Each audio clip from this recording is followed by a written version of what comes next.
家就會搭捷運咧去到呢一個動物園站啦，咁之後咧就會去到貓空坐纜車啦。Go！ 好啦，咁搭完呢個捷運之後咧，我哋依家咧就要去呢個貓空纜車度搭纜車啦。咁咧其實佢哋就唔遠嘅，就係嗰度啫。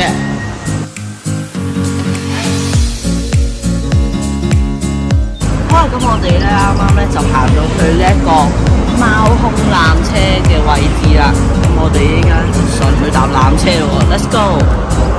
咁咧去到貓空站啦，咁呢個咧費用係120蚊嘅啫。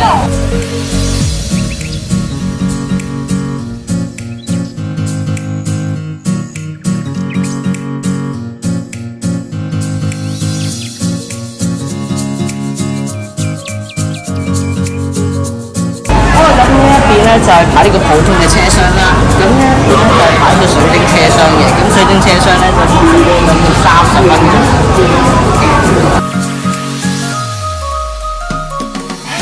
好啦，咁我依家咧就搭咗呢個水晶嘅纜車，大家可以見到呢個地板咧係透明嘅，咁但係咧由於呢度係冇冷氣嘅，咁所以咧佢就安排咗一啲線咧去俾我哋撥涼一下啦。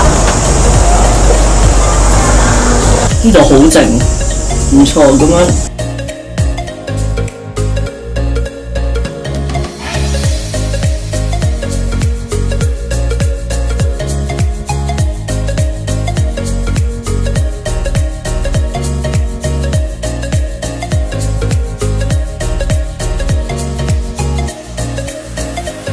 咁我依家就啱啱咧就由呢個貓空站嗰度落咗車啦，咁我哋依家就前往去買一啲小食嘅。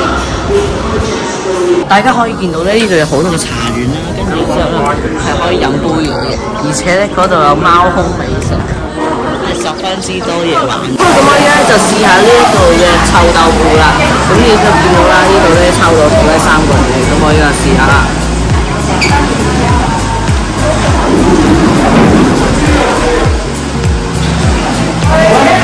係有陣香味嘅，咁但係咧佢呢度啲豆腐咧就硬咗咯，但係咧你去嗰啲夜市啊啲淋好多，啲醬咧都唔會話好有味道咯，都算 OK 啦。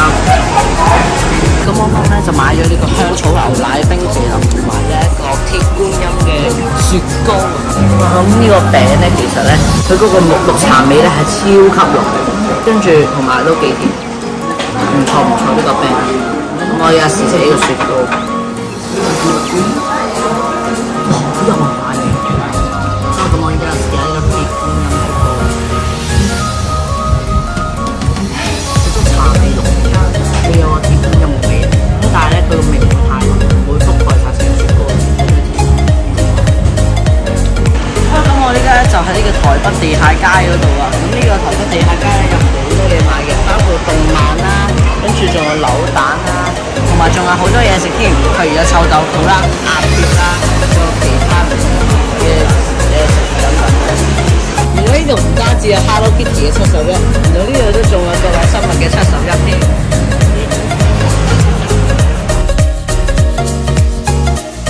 好啦，咁我呢家就去咗呢個迪化街商啦。咁呢個迪化街商咧係專門咧係有好多個啲台灣嘅手信可以賣俾香港嘅朋友仔。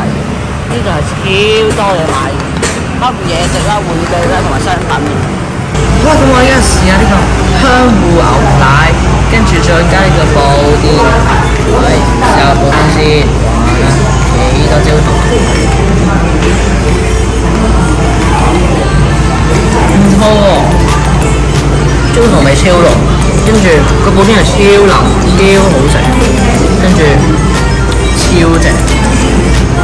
我買試下先，好有呢個芋頭嘅口感，係濃濃地嘅。仲有啊，如果咧你啲煉奶食晒的話咧，咁咧你就可以咧自己去加啲嘅煉奶啊，或者其他配咁啊，超正啊！